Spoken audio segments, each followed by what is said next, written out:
نحمده ونصلي ونسلم على رسوله الكريم اما بعد بسم اللہ الرحمن الرحیم۔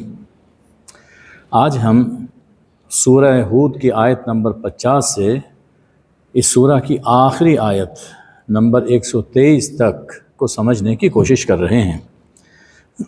جیسا کہ عرض کیا گیا تھا کہ اس سورہ مبارکہ میں اللہ تعالیٰ نے نہایت دل نشین انداز میں اور رقت انگیز انداز میں انبیاء علیہم السلام کے واقعات بیان فرمائے، اور ان میں سراسر ہمارے لیے عبرت اور نصیحت ہے۔ حضرت نوح علیہ السلام کا قصہ ہم کل سن چکے۔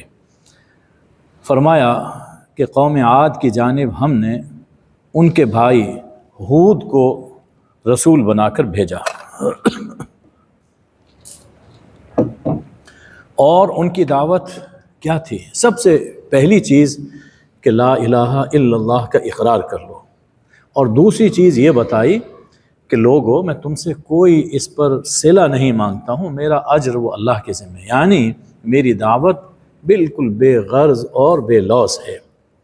اور پھر جو اس صورت میں خاص طور پر جس پہلو کو نمایاں کیا گیا ہے کہ استغفار اور توبہ، اللہ سے معافی مانگ لو، اللہ کی طرف رجوع کرو۔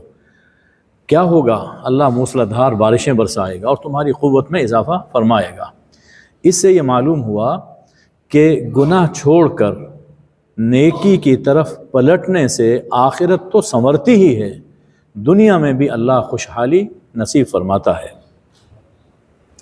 اس کے جواب میں کہنے لگے کہ ہم اپنے خداؤں کو تمہارے کہنے سے چھوڑنے والے نہیں، آپ کی بات ہم نہیں مانیں گے، اور ہمارا یہ خیال ہے کہ ہمارا کوئی نہ کوئی خدا وہ آپ کو تکلیف پہنچائے گا، اور یہ کسی خدا کی معاذ اللہ کہ وہ تمہیں آسیب پہنچایا ہے، اور تمہاری یہ حالت کچھ صحیح نہیں ہے۔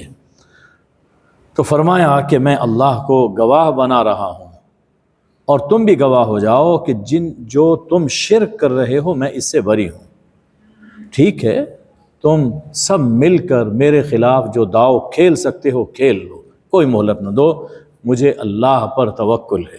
بس یہ ہے پیغمبرانہ عزیمت۔ حضرت نوح نے بھی یہ بات کہی، حضرت ہود علیہ السلام نے بھی یہی بات کہی۔ میں اپنا پیغام پہنچا چکا۔ چنانچہ پھر جب وقت مقرر آیا اور عذاب آیا تو فرمایا کہ ہم نے ہود کو اور جو ان کے ساتھ ایمان لائے تھے انہیں ہم نے نجات دی، اور یہ نجات ملی برحمت منا، کہ ہماری ان پر رحمت ہوئی۔ اس سے یہ معلوم ہوا کہ دنیا میں اور آخرت میں نجات اللہ کی رحمت سے ملتی ہے، اور اللہ کی رحمت ان پر ہوتی ہے جو نبی صلی اللہ علیہ وآلہ وسلم کا ساتھ دے اور دین کی خدمت کرے، ان پر اللہ کی رحمت ہوا کرتی ہے۔ ارشاد ہے کہ افسوس اس قوم عاد نے اپنے رب کی آیتوں کا انکار کیا، اپنے رسولوں کی نافرمانی کی۔ یہ مقام قابل غور ہے کہ اپنے رسولوں کی، حالانکہ ان کی جانب تو صرف ایک رسول ہود علیہ السلام آئے تھے، لیکن فرمایا کہ اپنے رسولوں کی مخالفت کی، اس لیے کہ کسی ایک سچے رسول کی نافرمانی کرنا، انکار کرنا، سب رسولوں کا انکار ہے۔ پھٹکار ہو قوم عاد پر۔ اس کے بعد قوم سمود کی جانب ان کے بھائی صالح علیہ السلام کو رسول بنا کر بھیجا۔ ان کی بنیادی دعوت یہی تھی کہ لا الہ الا اللہ کو مان لو۔ اللہ نے دیکھو کہ تم پر کتنے انعامات کیے، زمین میں تمہیں اللہ نے آباد کیا، استغفار کرو، توبہ کرو، میرا رب قریب ہے اور دعا قبول کرتا ہے۔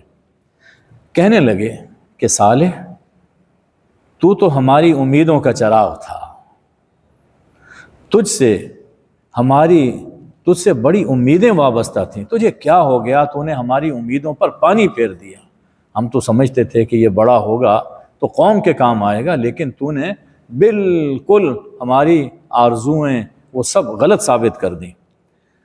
آج بھی جو لوگ دین سے وابستہ ہوں اور دین کی خدمت میں مشغول ہوں، خاندان والے ان کو یہی باتیں اب بھی کرتے ہیں کہ یہ کس طرف چلا گیا، اچھا بھلا کاروباری خاندان کا یہ لڑکا تھا، لیکن اپنے خاندان کا بزنس بڑھانے کے بجائے اس نے کیا کیا، مسجد سنبھال لی، قرآن پڑھتا ہے، قرآن پڑھاتا ہے، دین کا کام کرتا ہے، یہ کچھ نہیں کما رہا۔ بالکل آپ دیکھیے کہ جو سوچ اس زمانے میں تھی وہی سوچ اب بھی موجود ہے۔ لوگ یہ سمجھتے ہیں کہ دین کا کام کرنے سے اللہ رزق نہیں دیتا، ہم بازار میں جائیں گے، مارکیٹ میں بیٹھیں گے تو تب رزق ملے گا۔ فرمایا حضرت صالح نے، اللہ نے مجھ پر بڑی رحمت کی ہے، اگر میں نافرمانی کروں تو کون مجھے اللہ سے بچا سکتا ہے، تم میرا نقصان ہی کرنا چاہتے ہو۔ دیکھو یہ اللہ کی ناقہ ہے، ناقۃ اللہ، یہ اللہ کی ناقہ اور اونٹنی ہے جو ان کی فرمائش پر معجزے کے طور پر اللہ نے پہاڑ سے نکالی تھی۔ اسے کوئی تکلیف نہ دینا، جہاں چاہے چرے کھائے پیے، وگرنہ عذاب آئے گا۔ لیکن وہ سرکش جو صالح علیہ السلام کا احترام نہیں کرتے تھے، انہوں نے اونٹنی کا کیا احترام کرنا تھا، انہوں نے زخمی کیا، کونچے کاٹ دیں، نتیجہ یہ ہے کہ وہ اونٹنی بھاگتے ہوئے اسی پہاڑ میں داخل ہو گئی۔ فرمایا کہ بس اب کام تمام ہے، 3 دن انتظار کرو، اللہ کا وعدہ ہے، جھوٹا نہیں ہے۔ چنانچہ جب ہمارا عذاب آیا تو ہم نے صالح اور ان کے ساتھ ایمان لانے والوں کو نجات دی، اور یہ نجات ہماری رحمت سے ہوئی۔ اس میں بھی یہی سبق ملا کہ نجات دنیا میں ہو آخرت میں ہو، یہ اللہ کی رحمت سے ہوا کرتی ہے، اس لیے اللہ کی رحمت ہمیشہ مانگنی چاہیے۔ اور یہ بھی سبق ملا کہ رحمت ان پر ہوتی ہے جو نبی اور ان کے لائے ہوئے دین کا ساتھ دیتے ہیں۔ اب حضرت ابراہیم علیہ السلام کا واقعہ ہے۔ اللہ تعالیٰ نے فرشتوں کی ایک جماعت بھیجی تھی لوط علیہ السلام کی قوم کو سزا دینے کے لیے، لیکن انہیں کہا کہ راستے میں ذرا ابراہیم سے بھی ملتے جاؤ۔ ان کے پاس آئے اور خوشخبری لے کر آئے، سلام کیا، انہوں نے بھی جواب میں کہا کہ سلام۔ بس وہ گئے اور جا کر ایک بچڑا بھون کر لے آئے، اس لیے کہ مہمان آ گئے نا۔ اب یہ دیکھیے کہ یہ حضرت ابراہیم کے دور میں یہ روایت تھی کہ مہمان کوئی آ جائے تو پوچھتے نہیں تھے کہ آپ نے کچھ کھانا ہے، جی، بلکہ جو گھر میں میسر ہے وہ سامنے لا کر رکھ دیا۔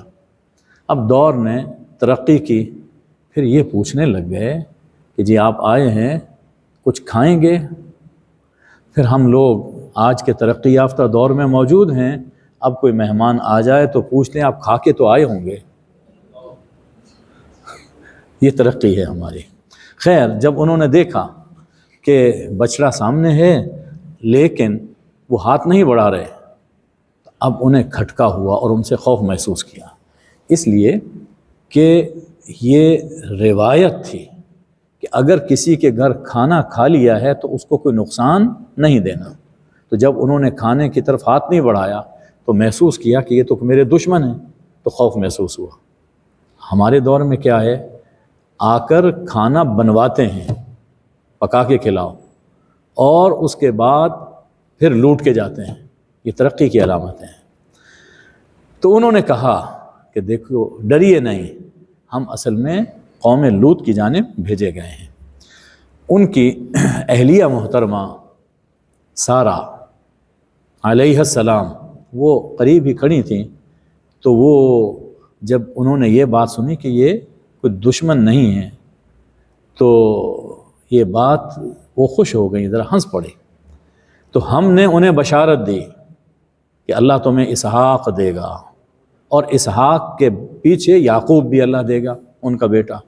اس مقام سے یہ بات بھی معلوم ہوتی ہے کہ اللہ کی بارگاہ میں حضرت ابراہیم علیہ السلام نے اپنے جس بیٹے کو قربان کیا تھا وہ حضرت اسماعیل تھے، اس لیے کہ حضرت اسحاق کی پیدائش ان کی بشارت کے موقع پر ہی اللہ نے یہ فرما دیا تھا کہ ان کی اولاد میں یعقوب بھی آئیں گے۔ تو اگر اس طرح پر ان کی قربانی ہوتی تو ان کی نسل کا تو کوئی بات ہی نہ تھی۔ تو اس سے یہ معلوم ہوا کہ حضرت اسماعیل تھے جو اللہ کے ذبیح وہ بنے ہیں۔ اب یہاں فرشتے جب آئے تو انسانی صورت میں آئے تھے، حضرت ابراہیم نے نہیں پہچانا۔ اس سے یہ معلوم ہوا کہ اللہ بعض اوقات پیغمبروں پر بھی کوئی حال ہے وہ منکشف نہیں فرماتا، پیغمبر ہیں لیکن نہیں پہچان رہے۔ ہمارے پیغمبر صلی اللہ علیہ وسلم کی خدمت میں جبریل آئے، انسانی صورت میں آئے اور آ کر سوال کرتے رہے۔ وہ بڑی حدیث جبریل ایک طویل حدیث بھی ہے اور سمجھنے سے تعلق رکھتی ہے، اسلام کے بڑے احکام اس کے اندر موجود ہیں۔ تو جب وہ چلے گئے تو فرمایا کہ وہ یہ تو جبریل تھے، یعنی جب تک بیٹھے رہے تو آن جناب کے خیال مبارک میں یہ چیز نہیں آئی، جب چلے گئے تو فرمایا کہ یہ جبریل تھے، تمہیں تمہارا دین سکھانے کے لیے آئے تھے۔ جب یہ بات حضرت سارہ نے سنی تو کہنے لگی ہائے میری یعنی یہ ایک محاورے کے طور پر کہا جا رہا ہے کہ کیا میں جنوں گی، میں بوڑھیا اور یہ میرے شوہر بوڑھے، یہ تو بڑی عجیب چیز ہے۔ تو فرشتوں نے کہا کہ کیا تمہیں اللہ کے فیصلے سے تعجب ہو رہا ہے؟ ذرا سوچو، اہل بیت، یہ خطاب کیا حضرت سارہ کو، معلوم ہوا کہ بیوی اہل بیت میں شامل ہے۔ اہل بیت اللہ کی رحمتیں اور اس کی برکتیں تم پر دن رات برستی ہیں، اور وہ محمود ہے اللہ، اور وہ صاحب مجد ہے۔ حضور اکرم صلی اللہ علیہ وسلم نے ہمیں نماز میں درود ابراہیمی پڑھنے کی تلقین فرمائی۔ درود ابراہیمی غالباً اسی آیہ کریمہ سے ماخوذ ہے، اللہم صلی علی محمد وعلی آل محمد، یہ رحمت اللہ ہے، اور وبرکاتہ اللہم بارک علی محمد وعلی آل محمد، اور پھر جو اہل بیت کا ذکر ہے وہ آل محمد کے اندر آ گیا، اور پھر ہم بھی آخر میں یہی کہتے ہیں کہ انک حمید مجید، قرآن مجید میں بھی یہی الفاظ موجود ہیں۔ ابراہیم علیہ السلام کا جب ڈر چلا گیا اور خوشخبری آئی تو اب وہ قوم لوط کے بارے میں ہم سے جھگڑنے لگا۔ یہ جھگڑنا اللہ سے وہ جھگڑنا نہیں ہے، یعنی بڑے اصرار کے ساتھ یہ درخواست کرنے لگے کہ عذاب ٹال دیجیے۔ ہم نے کہا ابراہیم چھوڑو یہ بات، اللہ کا فیصلہ آ چکا اور ایسا عذاب آئے گا جسے کوئی اب رد نہیں کر سکتا، اس لیے کہ بات انتہا کو پہنچ چکی۔ حضرت لوط حضرت ابراہیم علیہ السلام کے بھتیجے تھے۔ جب یہ نکلے ہیں عراق سے تو فلسطین کی جانب آئے تو حضرت لوط ان کے ساتھ تھے۔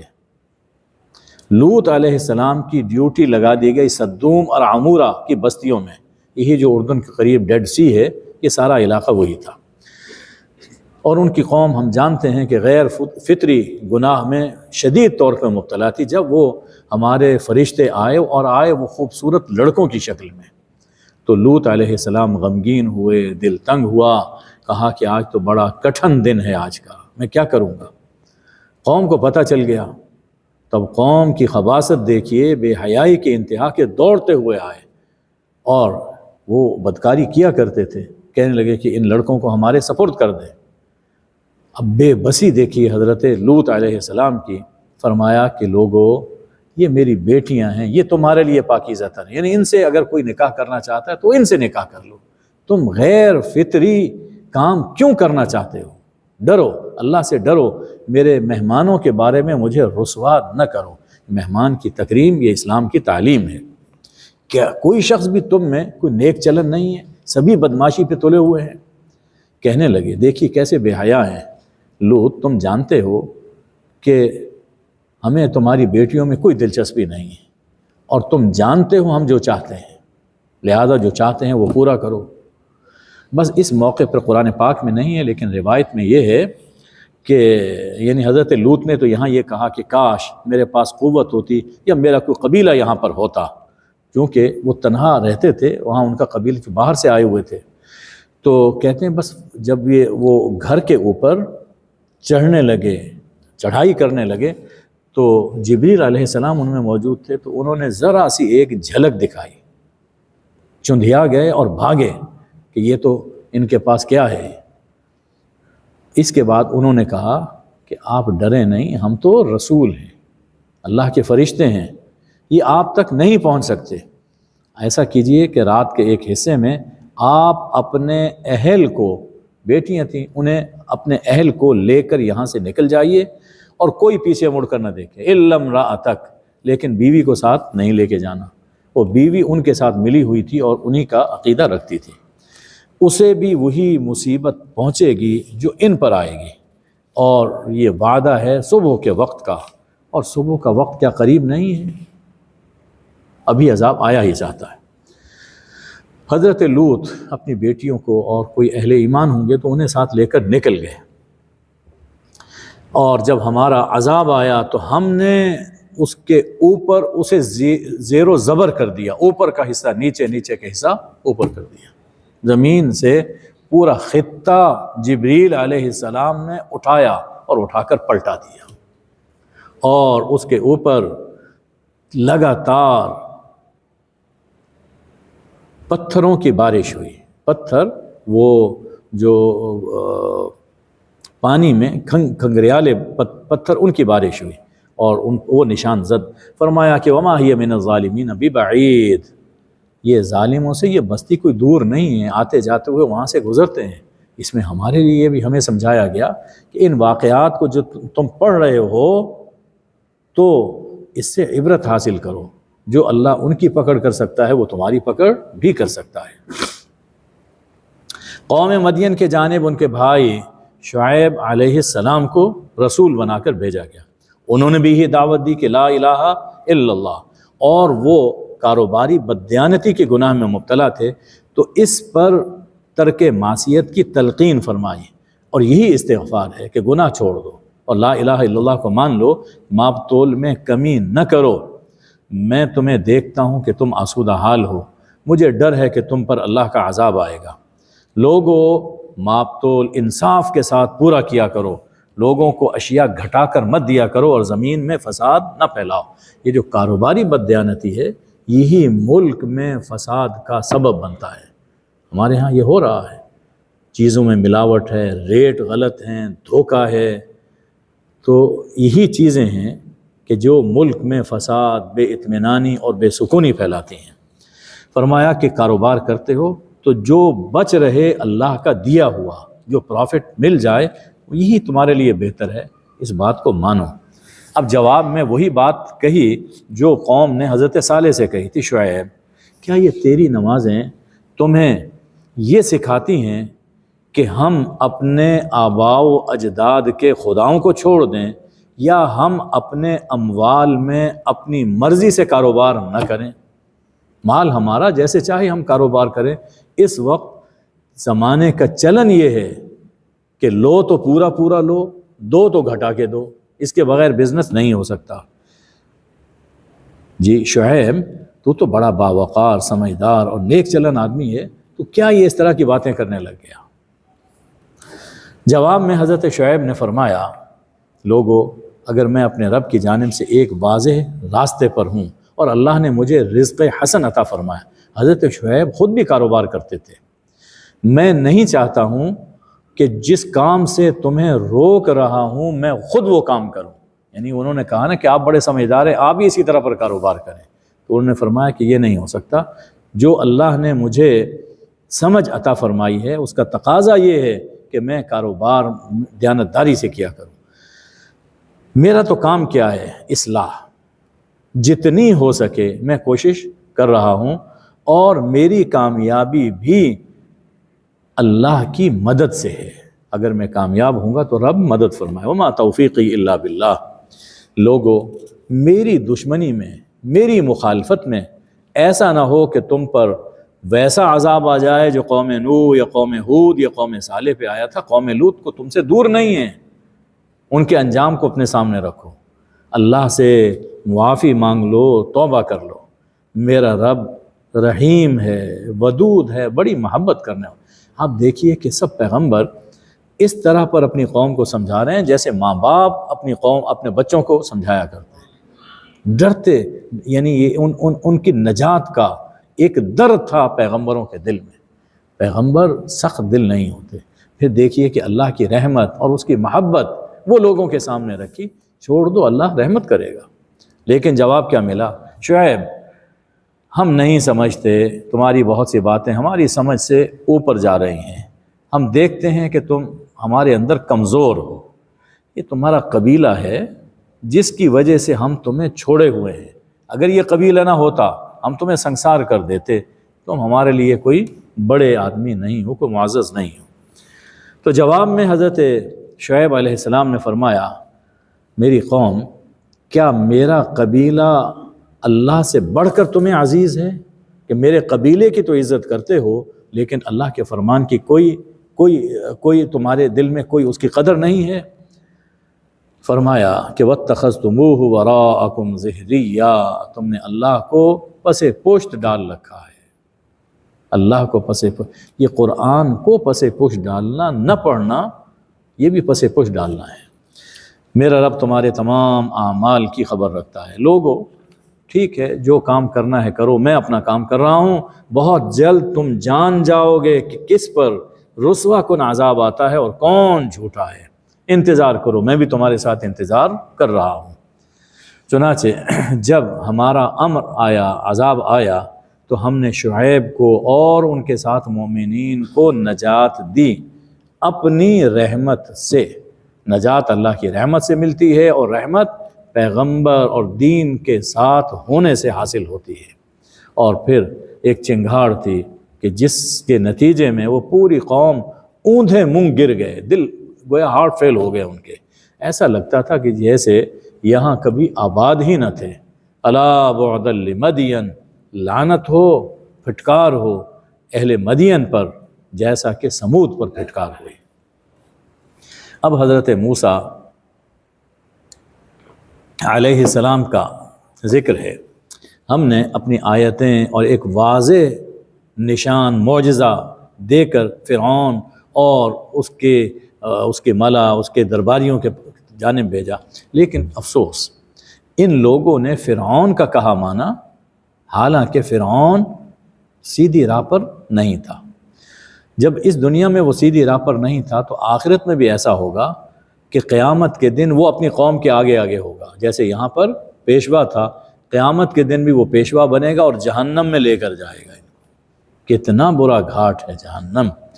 اس دنیا میں بھی ان پر لعنت ہوئی، آخرت میں بھی ان پر لعنت پڑے گی۔ یہ بہت برا انعام ہے جو ان کو دیا جا رہا ہے۔ فرمایا کہ یہ بستیوں کی خبریں تھیں جو ہم آپ کے سامنے بیان کرتے ہیں، کچھ تو ہیں اور کچھ بستیاں وہ ختم ہو گئیں۔ ہم نے ان پر ظلم نہیں کیا،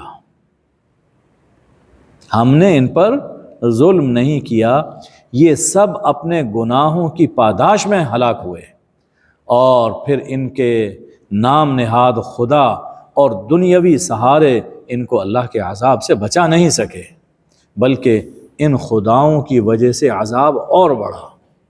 اس بات کو ذہن میں رکھنا چاہیے کہ اللہ کبھی ظلم نہیں کرتا، انسان جو کچھ کرتا ہے اس کے نتائج وہ اس کے سامنے آتے ہیں، کبھی انسان اس کو سمجھ پاتا ہے، کبھی نہیں سمجھ پاتا۔ ہاں کبھی آزمائش بھی آتی ہے، اللہ کے نیک بندوں پر، پیغمبروں پر بھی آزمائش آئی، وہ ان کے درجات کی بلندی کے لیے ہوا کرتی ہے۔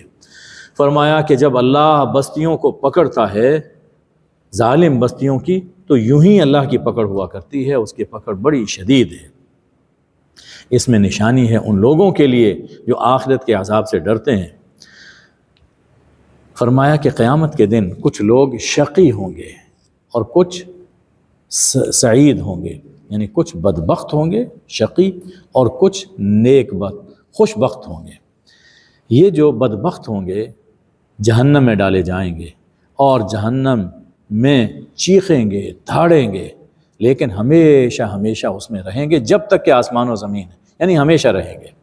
الا ما شاء ربک، مگر جو تیرا رب چاہے۔ اس کے مقابل میں جو خوش بخت ہیں، سعید ہیں، وہ جنت میں جائیں گے اور اس میں ہمیشہ رہیں گے جب تک کہ آسمان و زمین قائم ہیں، مگر جو تیرا رب چاہے۔ یہ رب کی بخشش ہے اور بے انتہا ہے۔ یہاں الا ما شاء ربک اس لفظ پر غور کرنا چاہیے۔ یہ جملہ اللہ تعالیٰ کی مشیت کاملہ اور تامہ کو ظاہر کر رہا ہے کہ اگر کسی کو جنت میں بھیجا یا کسی کو جہنم میں بھیجا اور ہمیشہ کے لیے بھیجا ہے تو یہ اللہ کی مشیت ہے جو اس نے پوری کی ہے، اور وہ اپنی مشیت پورا کرنے پر قادر ہے۔ تو اللہ کی مشیت کاملہ اور تامہ اس سے ظاہر ہوئی۔ اور ایک اور فرق بھی اس سے ظاہر ہوتا ہے، چونکہ موت کو تو موت آ جائے گی، اب اس کے بعد جو لوگ جنت میں ہیں ہمیشہ ہمیشہ کی زندگی، جہنم میں ہے تو انہیں بھی ہمیشہ ہمیشہ کے لیے وہاں پہ رہنا ہے۔ تو یہ ہمیشہ کی زندگی انسان کو ملی ہے، جنات جو وہاں جنت میں ہوں گے ان کو ملے گی۔ اب ایک طرف اللہ ہے، اللہ ہمیشہ سے ہے اور ہمیشہ رہے گا، اللہ بھی ابدی ہے، تو ذہن میں کبھی انسان کے کھٹک پیدا ہوتی ہے کہ انسان کی زندگی بھی ابدی، اللہ بھی ابدی، تو یہ کیا ہے؟ یہاں اللہ نے واضح فرما دیا کہ انسان کا وہاں ابدی ہونا اللہ کی مشیت سے ہے، اور اللہ ابدی ہے، وہ فی نفسی ہے، اس کو کسی نے زندگی نہیں دی، وہ از خود موجود ہے۔ حضرت موسیٰ کو ہم نے کتاب عطا کی، اس میں اختلاف کیا، اگر ایک فیصلہ نہ ہو چکا ہوتا تو ان کا کام ہم تمام کر دیتے۔ یہ بات سمجھائی گئی مشرکین مکہ کو بھی کہ اللہ کا ایک فیصلہ ہے اس لیے عذاب مؤخر ہو رہا ہے، ورنہ کام تمام ہو جاتا۔ اور جتنے لوگ ہیں جب وقت آئے گا تو پورا پورا دے گا تیرا رب ان کے اعمال کے بدلے، پورا پورا۔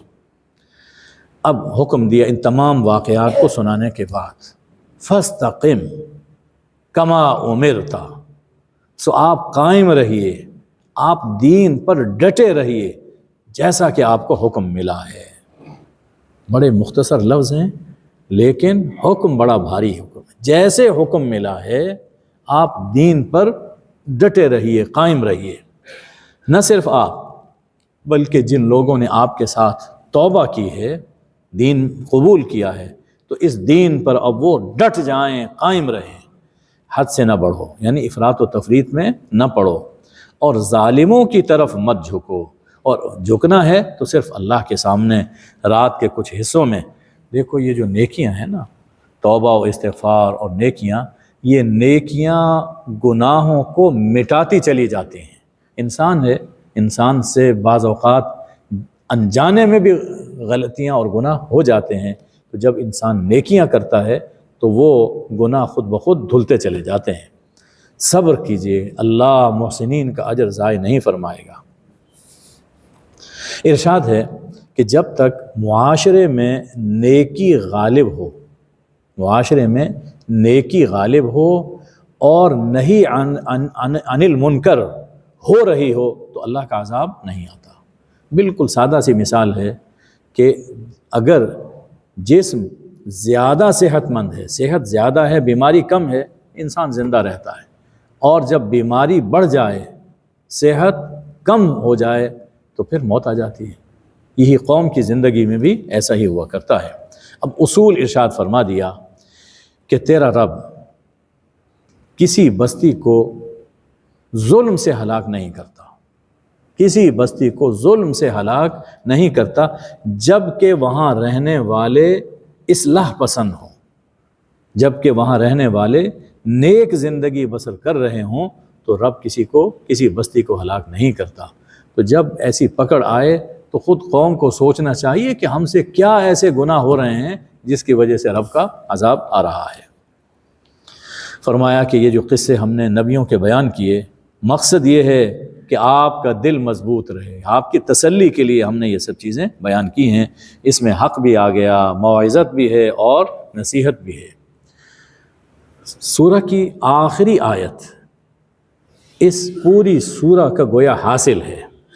فرمایا کہ غیب دان صرف اللہ، غیب دان صرف اللہ، وَلِلَّهِ غیب السماوات والارض، مختار کل بھی صرف اللہ ہے، جس کے پاس ہر چیز کا اختیار ہے۔ وَإِلَيْهِ يُرْجَعُ الْأَمْرُ كُلُّهُ، مختار کل بھی صرف اللہ ہے، لہٰذا فَاعْبُدْهُ، ہر طرح کی بندگی بھی صرف اسی کی کرو، وَتَوَكَّلْ عَلَيْهِ، اور زندگی کے ہر معاملے میں بھروسہ بھی صرف اسی پر رکھو۔ یہ پوری صورت کا حاصل ہمارے سامنے آ گیا۔ سورہ ہود علیہ السلام تمام ہوئی۔ اب ہم سورہ یوسف علیہ السلام کو سمجھنے کی کوشش کرتے ہیں۔ مکی دور میں نازل ہوئی۔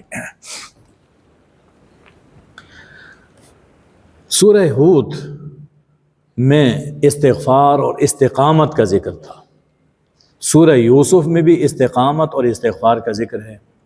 سورہ یوسف میں حضرت یوسف علیہ السلام کا کردار جو بیان کیا گیا وہ استقامت اور صبر کا نمونہ ہے، اور بھائیوں کی خطاؤں کی معافی وہ استغفار کی تاثیر کی ایک عمدہ مثال ہے۔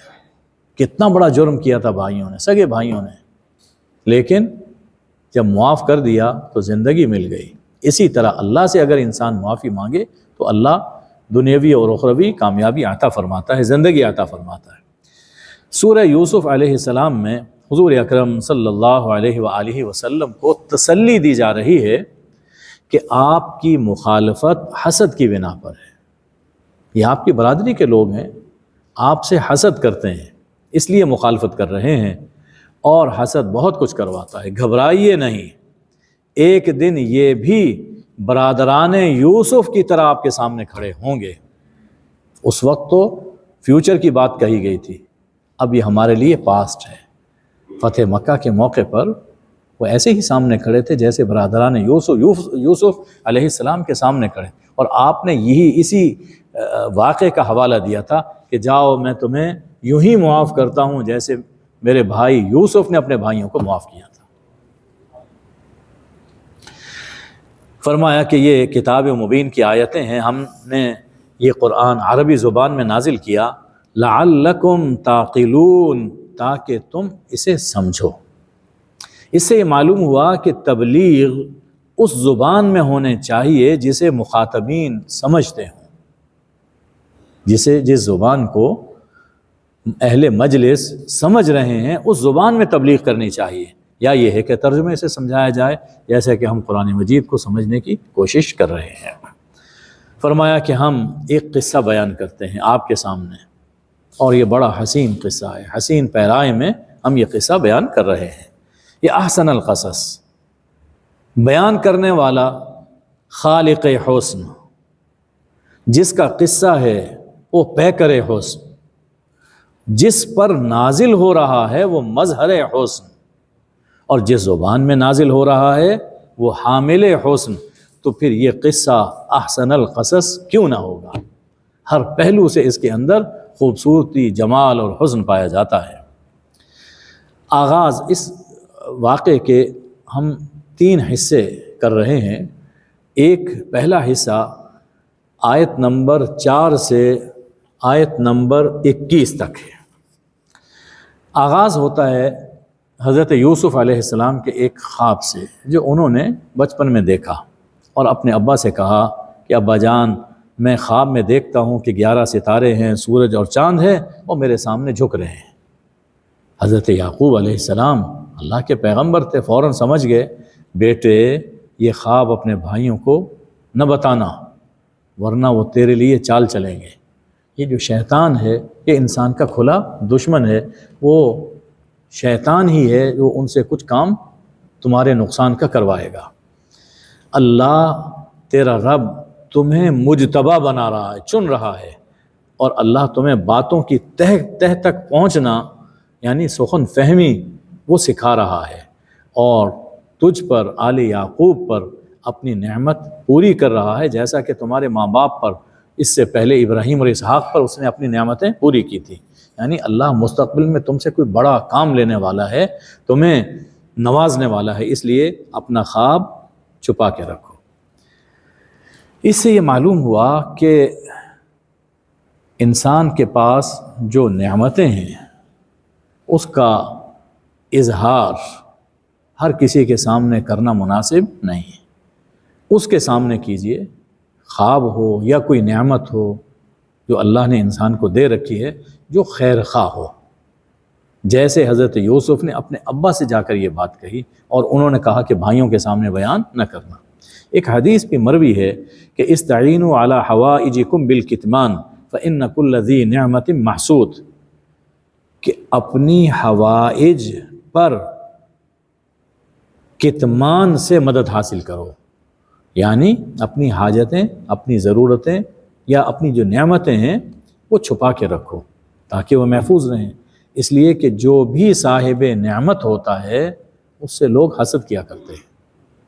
اور اس سے یہ بات بھی سمجھ میں آتی ہے کہ بچوں کی تربیت ایسی ہونی چاہیے کہ وہ اپنی ہر بات اپنے ماں باپ سے کہہ سکیں۔ ہمارے ہاں ایک ماحول یہ بنا ہوتا ہے کہ بچے اور ماں باپ میں ایک حجاب پیدا کر دیا جاتا ہے، بچے دوسرے بچوں کو تو بات بتاتے ہیں لیکن ماں باپ کو نہیں بتاتے کہ ڈر رہے ہیں۔ ایسا نہیں ہونا چاہیے۔ حضرت یوسف نے اپنے ابا سے جا کر خواب بتایا، فرمایا، یہ اللہ جل شانہ فرما رہے ہیں، یوسف اور ان کے بھائیوں میں پوچھنے والوں کے لیے نشانیاں ہیں۔ یہ سورہ علم و دانش کا گنجینہ ہے، بڑی عبرتیں، بڑی نصیحتیں ہیں اس سورہ کے اندر، ایک ایک جملے کے اندر۔ تو فرمایا کہ اس میں بڑی نشانیاں ہیں اللہ کو پانے کی اور زندگی گزارنے کی۔ زندگی کیسے گزاری جائے سورہ یوسف سے سمجھ میں آتا ہے۔ بھائیوں نے وہ جب وقت آ گیا تو بھائیوں نے آپس میں کہا کہ یوسف اور ان کا بھائی جو حقیقی بھائی تھا بنیامین، یہ ہمارے ابا کو ہم سے زیادہ پیارے ہیں، حالانکہ مضبوط تو ہم ہیں، تگڑے ہم ہیں، کام ہم سب کرتے ہیں، لیکن ابا یوسف اور بنیامین سے زیادہ محبت کرتے ہیں۔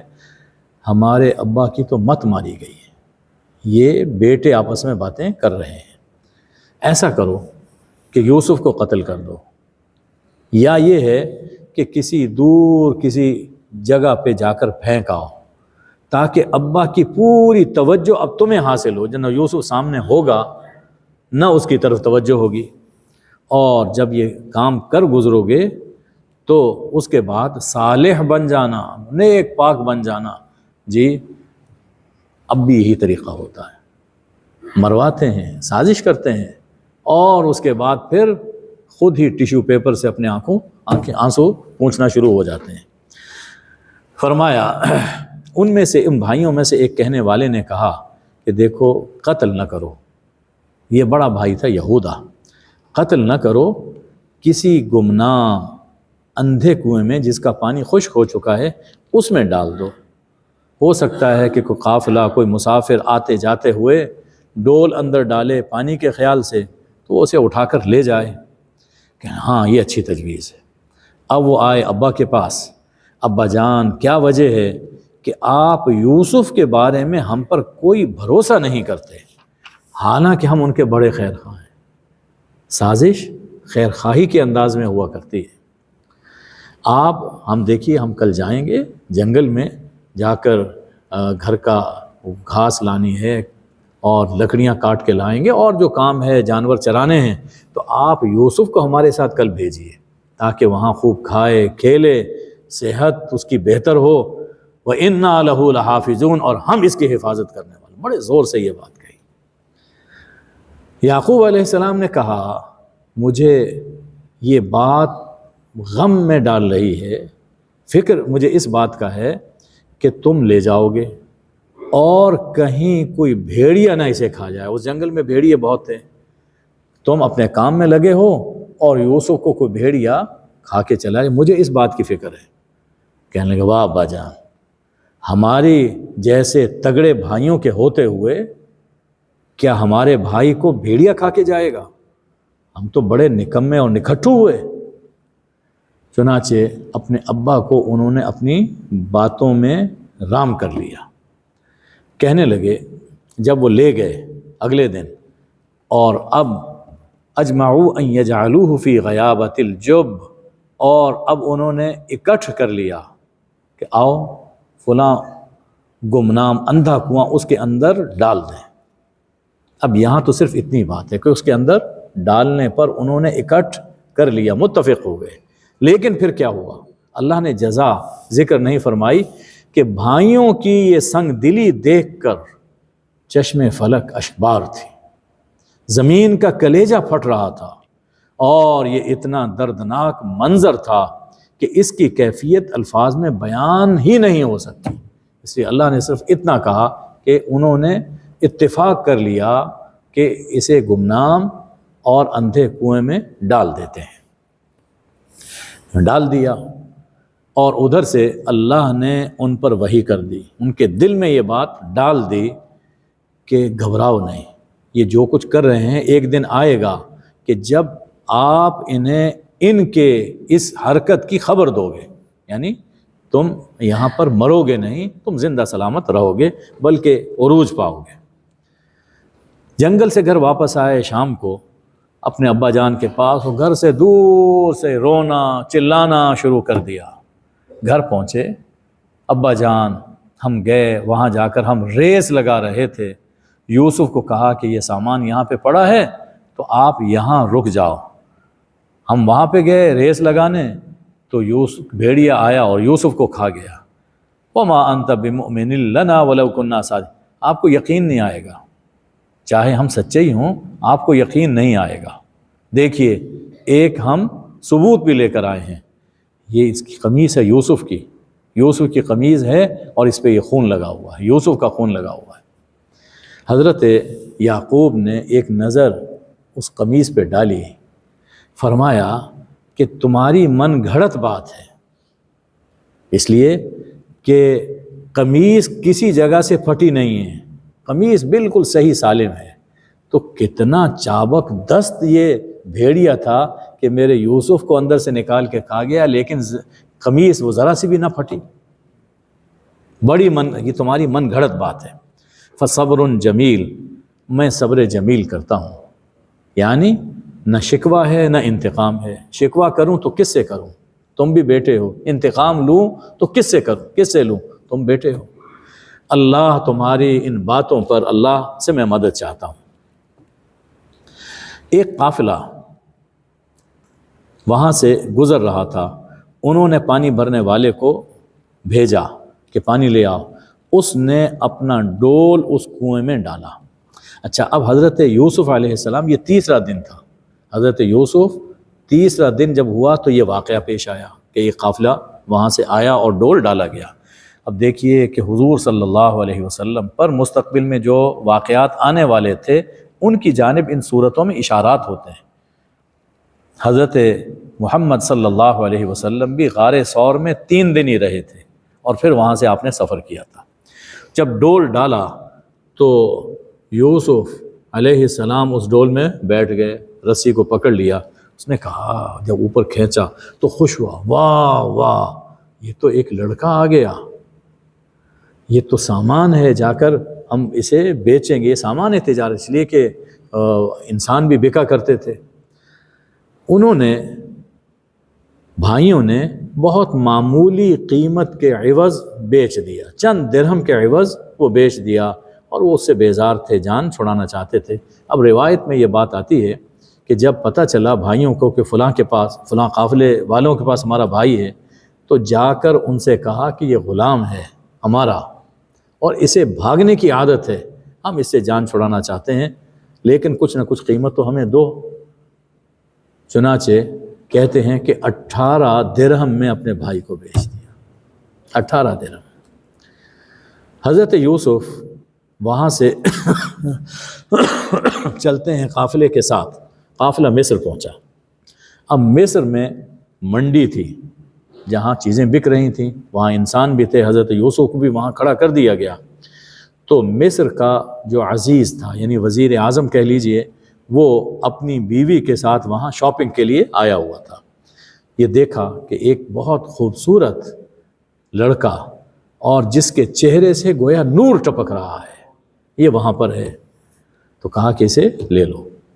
لے لیا تو ساتھ ہی کہا کہ اس سے غلاموں والا سلوک نہ کرنا، اسے آبرو کے ساتھ رکھنا، ہو سکتا ہے کہ ہمیں مستقبل میں اس سے فائدہ پہنچے یا ہم اسے اپنا بیٹا ہی بنا لیں، اس لیے اسے بڑی آبرو اور عزت کے ساتھ رکھنا۔ اللہ فرماتا ہے وَكَذَلِكَ مَكَّنَّا لِيُوسُفَ فِي الْأَرْضِ، ایسا کیوں ہوا؟ ہم اس کے پاؤں جمانا چاہتے تھے اور شاہی ماحول میں رکھ کر اسے معاملہ فہمی کی تربیت دینا چاہتے تھے کہ مستقبل میں ہم نے ان سے بڑا ایک کام لینا تھا۔ بستی سے نکالا دیہات سے کنویں میں، کنویں سے نکالتے ہیں منڈی مارکیٹ میں، اور منڈی سے وہ شاہی محل میں پہنچ جاتے ہیں۔ لیکن اللہ، یہ یقین ہونا چاہیے کہ واللہ غالب علی امرہ، اللہ اپنے فیصلے پر غالب رہتا ہے، اس کے فیصلے کو کوئی روک نہیں سکتا۔ اکثر لوگ جانتے نہیں، اکثر لوگ نہیں جانتے۔ یہ آیت کا یہ حصہ بڑا اہم ہے۔ اگر کوئی شخص کسی مقدمے میں پھنس گیا ہو، جیل میں ہو یا کوئی ایسا معاملہ ہو، تو اس حصے کا وہ اس کا ورد کرے پورے یقین کے ساتھ، اللہ تعالیٰ اس کے حق میں بہتر فرمائے گا۔ اور یہ خیر، تو یہ ایک پہلا حصہ ہم اس کا سن چکے۔ اب اس کا دوسرا حصہ آیت نمبر 22 سے آیت نمبر 57 تک ہے۔ محل میں وہ اب زندگی بسر کر رہے ہیں، جوان ہو گئے اور بھرپور جوان، تو ہم نے انہیں حکمت اور علم عطا فرمایا۔ اب ایک اور آزمائش آئی، اور یہ آزمائش نفسانی آزمائش تھی۔ جس گھر میں وہ رہ رہے تھے، اس کی مالکن یعنی عزیز مصر کی بیوی، اس نے ان پر ڈورے ڈالنا شروع کر دیے، بہت انہیں بہکایا، پھسلایا، لیکن انہوں نے کوئی بات نہ سنی۔ ایک دن موقع پا کر گھیر لیا، دروازے سب کمرے کے بند کر دیے اور کہا ہائی تلک، بس اب آ جاؤ، ہائی تلک، کوئی نہیں ہے۔ یعنی ذرا سوچئے کہ ایک طرف ابھی کنوارا پن ہے، بھرپور جوانی ہے، اور پھر جو دعوت دے رہی ہے یہ اس کے احسان مند ہیں، اس کے گھر میں رہتے ہیں، اور دوسری طرف سراپا رعنائی اور پھر تنہائی ہے، اور صرف دعوت گناہ ہی نہیں بلکہ اصرار ہے اور دھمکی ہے۔ یہ ایسے حالات ہیں جو زہد کی چٹانوں کو بھی پاش پاش کر دیں۔ لیکن یوسف جو احسان اور اخلاص سے آراستہ تھا اور نور تقوی سے منور تھا، اس نے بس ایک ہی لفظ کہا، معاذ اللہ، اللہ کی پناہ، اللہ کی پناہ۔ اس نے مجھ پر، یعنی جو شوہر ہے تمہارا، وہ اس نے مجھ پر احسان کیا، تو کیا میں اس کے احسان اور اس کی نیکی کا صلہ یہ دوں کہ اس کے گھر میں خیانت کروں؟ ایسا نہیں ہو سکتا۔ انہ لا یفلح الظالمون، ظالم کبھی فلاح نہیں پاتے، ظالم کبھی فلاح نہیں پاتے۔ یہ بھی ایک ظلم ہے۔ قیامت کے دن اگر کوئی شخص یہ کہے کہ میں اس گناہ میں مبتلا ہو گیا کہ بڑا مجبور تھا، اللہ فرمائے گا کہ لاؤ ذرا میرے یوسف کو لے کر آؤ۔ میرے یوسف سے زیادہ بھی کوئی مجبور تھا، لیکن جب دل میں اللہ کا خوف ہو تو پھر ایسے حالات میں بھی بچا جا سکتا ہے، اور جب انسان کوشش کرتا ہے تو اللہ پھر دروازے کھول دیتا ہے۔ فرمایا کہ وہ تو تل ہی گئی تھی، ان کے دل میں بھی خیال آ جاتا اگر یہ اللہ کی برہان ان کے سامنے نہ ہوتی، لیکن ہم برائی کو، بے حیائی کو ان سے پھیر رہے تھے۔ دونوں دروازے کی طرف بھاگے۔ عزیز مصر کی بیوی جس کا نام زلیخا یا زلیخا، دونوں طرح پر پروننسیشن اس کا وہ ہے، تو وہ پیچھے بھاگی اور قمیص پہ ہاتھ ڈالا، پیچھے سے قمیص پکڑی تو قمیص پھٹ گئی۔ دروازہ کھلا تو دیکھا کہ سامنے عزیز مصر، اس کا شوہر اور ان کا مالک، وہ کھڑا ہوا ہے۔ یکدم صورتحال جو سامنے تھی سمجھ گیا کہ کیا ہو رہا ہے، تو یہ بڑی چتر اور چالاک، فوراً کہنے لگی جو تمہارے گھر پر حملہ کرے اس کی سزا کیا ہونی چاہیے؟ یہی کہ اسے قید کیا جائے یا دردناک عذاب میں اس کو رکھا جائے؟ فوراً سارا الزام ان پہ ڈال دیا۔ اب حضرت یوسف نے کہا کہ میں نے کچھ نہیں کیا، اسی نے مجھے بہکایا، ڈورے ڈالے، بس یہ بات کہی۔ تو وہ شاہد شاہد من اہلہا، اس خاتون ہی کے اہل میں سے ایک گواہ نے گواہی دے دی۔ اب دیکھیے کہ اللہ تعالیٰ کیسے مدد کرتا ہے، جب انسان بچنے کی کوشش کرے تو پھر اللہ کی مدد یوں ہوتی ہے۔ گواہی اب دینے والا، بعض مفسرین نے لکھا کہ یہ شیر خوار بچہ تھا، اور بعض نے لکھا کہ نہیں بڑا آدمی تھا لیکن وہ قرائن سے پہچان گیا۔ اس نے کہا دیکھو قمیص دیکھو، اگر قمیص آگے سے پھٹی ہے، چری ہوئی ہے، تو زلیخا سچی اور یوسف جھوٹا، اور اگر قمیص پیچھے سے پھٹی ہے تو زلیخا جھوٹی اور یوسف سچا۔ اس سے یہ معلوم ہوا کہ فیصلہ کرتے ہوئے جج کے لیے کہ ججمنٹ کرتے ہوئے قرائن سے بھی مدد لی جا سکتی ہے، صرف گواہی نہیں، قرائن سے بھی دیکھا جا سکتا ہے۔ جب دیکھا کہ قمیص پیچھے سے پھٹی ہوئی ہے تو مالک نے کہا، عزیز مصر نے سمجھ گیا ساری بات، انہو من کیدکن، یہ تم عورتوں کا مکر و فریب ہے، اور تمہارا مکر و فریب یہ بڑا ہے، بڑا۔ جب تم چال چلتی ہو، کسی کو پھنسانا چاہتی ہو تو وہ بہت مشکل ہے اس سے بچنا۔ یوسف اعرض عن ھذا، یوسف آپ اس سے درگزر کریں، کنارہ کشی کریں۔ اور بیوی سے کہا اپنے گناہ کی اللہ سے اپنے گناہ کی معافی مانگ، یقیناً تو ہی خطا کار ہے۔ یہ تو بات وہاں ختم ہو گئی، لیکن بات چھپی کہاں رہتی ہے؟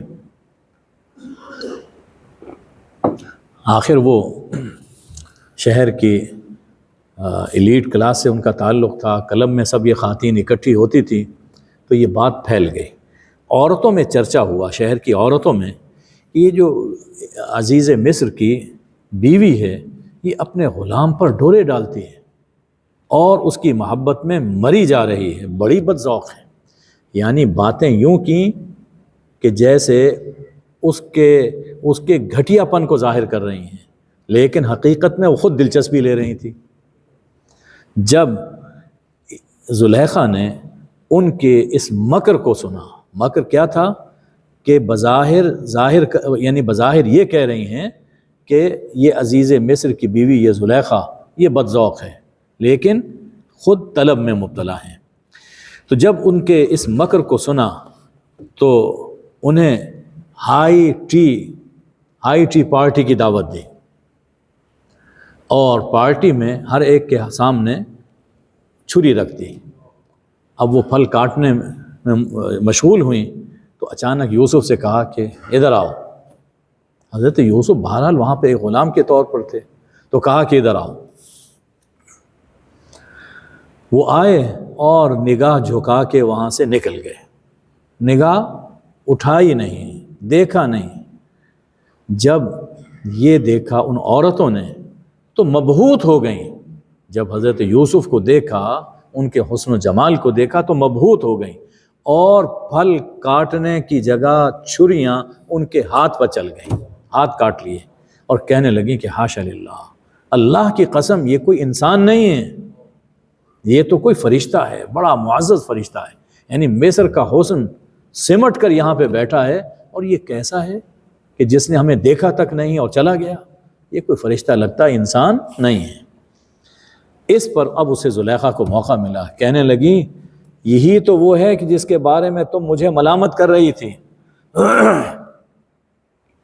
تم تو ایک جھلک دیکھ کر اپنے ہاتھ کٹوا بیٹھی ہو، میرا صبر دیکھو کہ میں اس کے ساتھ دن رات ہوتی ہوں، لیکن میں نے اسے بہکانے کی بہت کوشش کی، یہ بچا ہوا ہے، اور اگر اس نے میرا کہا نہ مانا تو میں قید میں ڈلواؤں گی اور اسے ذلیل کروں گی۔ جب بات یہاں تک پہنچ گئی تو حضرت یوسف علیہ السلام نے کہا کہ پروردگار، السجن احب الی مما یدعوننی الیہ، اے اللہ یہ جس گناہ کی مجھے دعوت دے رہی ہیں اس سے مجھے قید ہو جانا زیادہ عزیز ہے، زیادہ اچھا ہے، اس لیے کہ گناہ کے نتیجے میں ہمیشہ کے لیے جہنم ہے، اور اس دنیا کی تکلیف میں برداشت کر لوں تاکہ آخرت کی سزا سے میں بچ جاؤں۔ اور پھر اپنی نیاز مندی ظاہر کرتے ہیں کہ پروردگار ان کے اس چال کو، ان کے داؤ کو آپ ہی مجھ سے دور کیجئے، میں آخر انسان ہوں، کہیں میرے دل میں میلان پیدا نہ ہو جائے۔ اللہ نے ان کی دعا قبول کی، ان کی چال ان سے ہٹا دی۔ کچھ اب باتیں اس طرح کی ظاہر ہوئیں، ماحول کچھ اس طرح کا بن گیا کہ انہوں نے مناسب یہ سمجھا کہ یوسف علیہ السلام کو قید میں ڈال دینا چاہیے، چنانچہ ان کو جیل بھیج دیا گیا۔ اب یہاں سے ایک اور واقعہ شروع ہوتا ہے کہ یوسف علیہ السلام جب جیل پہنچے تو پھر کیا ہوا۔ یوسف دیکھیے، خوشبو جہاں بھی ہو مہکتی ہے، نور جہاں بھی ہو اجالتا ہے۔ یوسف جیل گئے تو آپ کے علم و حکمت کا اجالا چارسو پھیل گیا، اور آپ کے اخلاق کی خوشبو سے ماحول مہک اٹھا۔ ساری جیل میں چرچا تھا کہ یوسف ایک بہت ہی شریف انسان ہے۔ اب وہاں 2 قیدی اور بھی تھے ان کے ساتھ، انہوں نے خواب دیکھا۔ یہ ایک ان میں بادشاہ کا ساقی تھا، شراب پلایا کرتا تھا، دوسرا کک تھا، کھانا وانا یہ پکاتا تھا، اور الزام ان پر یہ تھا کہ انہوں نے بادشاہ کو مارنے کی سازش کی ہے، زہر ملایا شراب میں یا کھانے میں، تو دونوں کو قید کیا ہوا تھا۔ اب انہوں نے ایک خواب دیکھا۔ ایک نے کہا، جو ساقی تھا، خواب یہ دیکھا کہ میں انگور نچوڑ کر شراب بنا رہا ہوں، اور دوسرا جو کک تھا اس نے خواب دیکھا کہ میرے سر کے اوپر روٹیوں کا ٹوکرا ہے اور پرندے اسے کھا رہے ہیں۔ تو آپ ہمیں اس کی تعبیر بتائیے، آپ بڑے اچھے ہیں، نیک ہیں۔ یوسف علیہ السلام نے کہا کہ وہ جو کھانے کا وقت ہے نا، کھانا جو تمہیں ملتا ہے جیل میں، آج کل بھی یہی دستور ہے کہ ایک وقت مقرر ہوتا ہے کھانے کا، تو اس کھانا آنے سے پہلے میں تمہیں اس کی تعبیر بتا دوں گا، اور یہ اللہ نے مجھے علم دیا ہے، لیکن پہلے میری بات سنو۔ میں نے اس قوم کو چھوڑا جو اللہ پر ایمان نہیں رکھتے اور آخرت کا انکار کرتے ہیں، اور میں نے اپنے آبا ابراہیم، اسحاق اور یعقوب کے دین کی پیروی کی ہے۔ ہمیں یہ زیب نہیں دیتا کہ ہم اللہ کے ساتھ کسی کو شریک بنائیں۔ یہ توحید کی معرفت حاصل ہو جانا اور شرک سے بچ جانا، یہ اللہ کا ہم پر فضل ہے اور لوگوں پر یہ فضل ہے، لیکن اکثر لوگ شکر نہیں کرتے، یعنی وہ شرک میں مبتلا ہوتے ہیں، توحید کے قائل نہیں ہوتے۔ ذرا سوچو میرے دوستو، ذرا سوچو کہ کئی رب، مختلف کاموں کے لیے جو لوگوں نے رب بنا رکھے ہیں، یہ کئی رب بہتر ہیں یا صرف ایک اللہ یہ بہتر ہے؟ در در کی ٹھوکریں کھا کر اپنی کوئی حاجت پوری کروانا یہ بہتر ہے، یا ایک ہی دروازے پر جا کر ساری حاجتیں پوری کروا لینا یہ بہتر ہے؟ عقلی طور پر ان کو سمجھایا، یہ جو تم اللہ کے سوا مختلف تم نے نام مقرر کر رکھے ہیں کہ یہ فلاں، یہ جو بت ہے یہ کام یہ کرتا ہے، یہ اولاد دیتا ہے، یہ بارش برساتا ہے، یہ کاروبار میں ترقی دلواتا ہے، اور یہ ہمیں رزق دے، یہ جو تم نے مختلف ناموں سے خدا بنا رکھے ہیں، یہ صرف نام ہی نام ہے، ان کی حقیقت کچھ نہیں۔ اللہ نے اس پر کوئی دلیل نازل نہیں فرمائی۔ یاد رکھو، ان الحکم الا للہ، حکم صرف اللہ کا چلتا ہے، حاکم صرف اللہ ہے۔ دنیا میں جتنے بھی حاکم ہیں انہیں اللہ کے حکم کے تحت حکومت کرنی چاہیے، اور اللہ کا حکم یہ ہے کہ اس کے سوا کسی کی عبادت نہ کرو، یہی سیدھا دین ہے۔ اب خواب کی تعبیر ارشاد فرماتے ہیں، میرے ساتھیو، تم میں سے ایک، یعنی جو ساقی تھا، اسے کہا کہ وہ تو اپنی ڈیوٹی پر پھر چلا جائے گا، یعنی اسے رہائی ملے گی اور اپنی ڈیوٹی پر جائے گا، شراب پلائے گا، اور دوسرا اسے سولی دی جائے گی اور اس کے لاش کو چھوڑ دیا جائے گا، پرندے آ کر اس کے سر سے وہ کھائیں گے۔ یہ فیصلہ اللہ کی طرف سے ہو چکا، یہ پیغمبر ہیں اللہ کے، یہ فیصلہ ہو چکا۔ جس کے بارے میں یہ خیال تھا کہ اسے رہائی ملے گی، اسے فرمایا کہ جب تم اپنے مالک کے پاس جاؤ، بادشاہ کے پاس جاؤ، تو میرا ذرا ذکر کر دینا کہ ایک بے گناہ وہ بھی جیل میں پڑا ہوا ہے، لیکن جب وہ رہا ہو کر گیا، ڈیوٹی مل گئی، اب اتنی خوشی کہ بھول گیا کس نے تعبیر دی تھی، یوسف کون تھا۔ اور اس میں چند سال مزید گزر گئے۔ لوگوں کا مزاج اب بھی ایسا ہے، جب کسی تکلیف میں مبتلا ہوتے ہیں تو کہتے ہیں اللہ سے دعائیں کرتے ہیں، لوگوں کے پاس جاتے ہیں، دعائیں کرواتے ہیں، جب کام ہو جاتا ہے تو پھر یاد نہیں آتا کہ مسجد کا راستہ کون سا ہے، بھول جاتے ہیں سب۔ ایک دن بادشاہ نے کہا کہ میں نے خواب دیکھا، 7 گائیں، موٹی گائیں، اور انہیں 7 دبلی گائیں کھا رہی ہیں۔ یعنی ہونا تو یہ چاہیے کہ جو موٹی ہیں وہ دبلی گاؤں پر حملہ کریں، لیکن معاملہ بالکل الٹ۔ اور 7 سبز سٹے ہیں اور دوسرے خشک ہیں، اور روایت میں ہے کہ وہ خشک سٹے سبز سٹوں کے اوپر لپٹ رہے ہیں۔ میرے درباری ہو، میرے خواب کی تعبیر دو۔ کہنے لگے کہ اضغاث و احلام، یہ خیالی خواب ہے، خدا جانے دن میں جناب والا کیا کچھ سوچتے رہے اور رات کو خواب بن کر آپ کے سامنے آ گیا، خیالی باتیں ہیں، اور ہمیں ان باتوں کی ہمیں تعبیر کا کچھ پتہ نہیں ہے۔ وہ ساقی قریب ہی کھڑا تھا۔ ایک مدت کے بعد اسے یاد آیا کہ اوہو، یہ خواب کی تعبیر ہمیں بھی دی تھی، تو فوراً کہا میں آپ کو اس تعبیر پوچھ کے بتاتا ہوں، مجھے ذرا اجازت دیں وہاں جانے کی۔ چلا گیا حضرت یوسف کے پاس۔ یوسف ایھا الصدیق، اے سچے یوسف، اے سچے یوسف، یہ خواب دیکھا ہے ہمارے بادشاہ نے، ذرا اس کی تعبیر بتا دیجئے۔ اور یوسف علیہ السلام کی شرافت دیکھیں، ذرا سا شکوہ نہیں کیا کہ نالائق، چلا گیا اور بھول گیا، اور آج اتنے سالوں کے بعد تو آیا ہے، جیل کی زندگی، جیل میں پڑے ہوئے، اتنے سالوں کے بعد آیا، ذرا سا ذکر نہیں کیا۔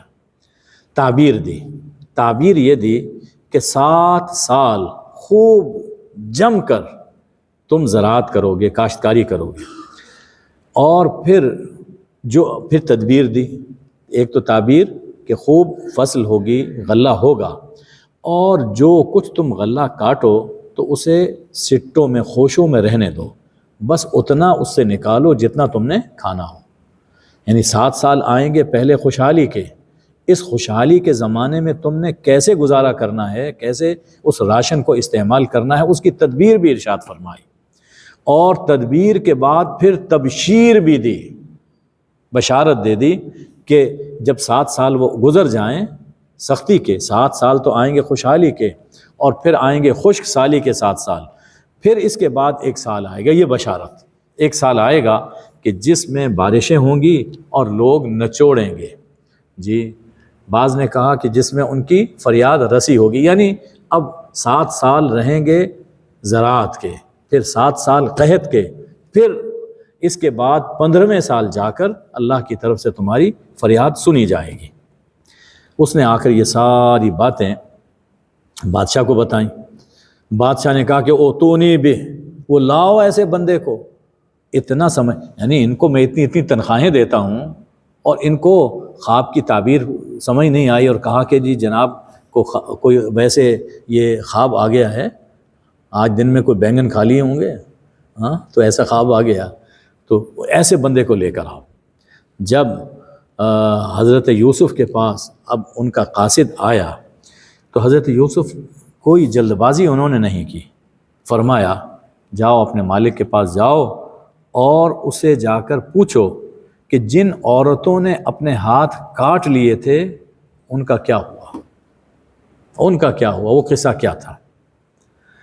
میرا اللہ جانتا ہے کہ انہوں نے یہ چال چلی تھی۔ عورتوں کو بلوا لیا گیا، بادشاہ نے پوچھا کہ جب تم نے، اب یہاں پر لفظ راوتن آ رہا ہے، یعنی صرف اس ایک زلیخا کے بارے میں نہیں ہے بلکہ سب عورتوں کے بارے میں کہا گیا کہ جب تم نے یوسف کو بہکانے کی کوشش کی تو کیا ہوا تھا۔ اب سب نے کہا اللہ کی قسم ہم نے یوسف میں کوئی برائی نہیں پائی، اور جو عزیز مصر کی بیوی تھی وہ بھی کہنے لگی کہ الآن حس الحق، اب حق کھل کر سامنے آ گیا، میں نے ہی ان پر ڈورے ڈالے تھے، وہ سچا ہے۔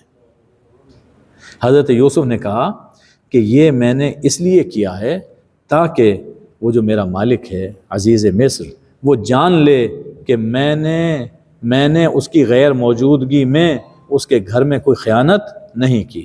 اللہ خیانت کاروں کی چال کبھی کامیاب نہیں ہونے دیتا۔ اور پھر یہ بھی ساتھ کہا کہ یہ جو میں کہہ رہا ہوں یہ نہیں ہے کہ میں اپنے کسی بڑے کمال کا اظہار کر رہا ہوں، اپنی پاکیزگی، وما ابرئ نفسی ان النفس لامارۃ بالسوء، نفس تو وہ برائی کی راہ دکھاتا ہے، تلقین کرتا ہے کہ کر لو الا ما رحم ربی، مگر جس پر اللہ رحم فرما دے۔ بس یہ اللہ کی مجھ پر رحمت ہوئی کہ میں اس سے بچ گیا، اس میں میرا اپنا کوئی کمال نہیں۔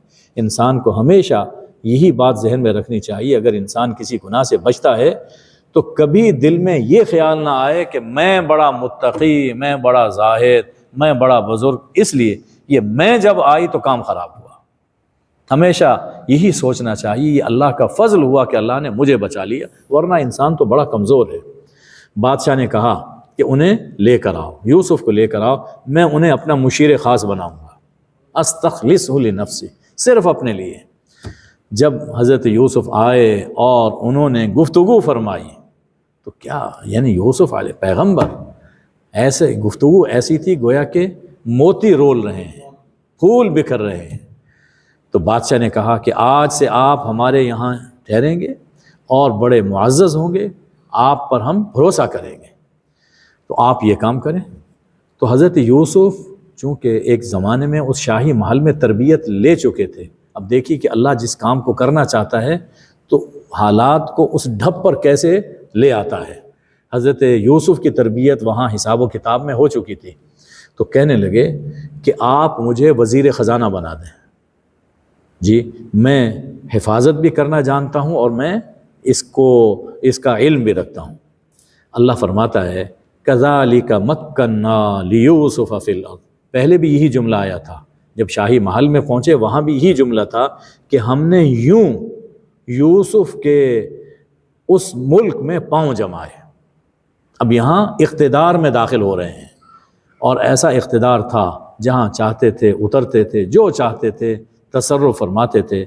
فرمایا کہ ہم جسے چاہتے ہیں اپنی رحمت سے نوازتے ہیں، ہم محسنین کا اجر ضائع نہیں کرتے، جو نیک وکار ہوتے ہیں ان کا اجر ہم ضائع نہیں کرتے، انہیں دنیا میں بھی ہم عزت عطا کرتے ہیں، اور آخرت کا اجر وہ تو اس سے کہیں بہتر ہوگا۔ وما علینا الا البلاغ۔ اللہم صلی علی سیدنا و مولانا محمد النبی الامی وآلہ وبارک وسلم۔ اے اللہ، ہم نے جو کچھ سنا ہے ہمیں اس پہ عمل کی توفیق عطا فرما۔ اے اللہ، ہمیں پاکیزہ زندگی عطا فرما، ہماری سوچوں کو پاکیزہ فرما، ہماری نگاہوں کو پاکیزہ فرما، ہمارے کانوں کو پاکیزہ فرما۔ اے اللہ، ہماری زبان کو پاکیزہ فرما۔ اے اللہ، دنیا میں بھی تیری ہی مدد چاہیے، آخرت میں بھی تیری ہی مدد پہ بھروسہ ہے۔ اے اللہ، رمضان اور قرآن کی برکت سے ہماری دستگیری فرما۔ اے اللہ، ہمارے ملک پر نظر رحمت فرما، ہمارے فلسطینی بھائیوں پر نظر کرم فرما۔ اے اللہ، اور اسرائیلی ظالموں کی سرکوبی فرما۔ وصلی اللہ وبارک وسلم علی حبیبہ سیدنا محمد وآلہ الطیبین الطاہرین، آمین یا ارحم الراحمین۔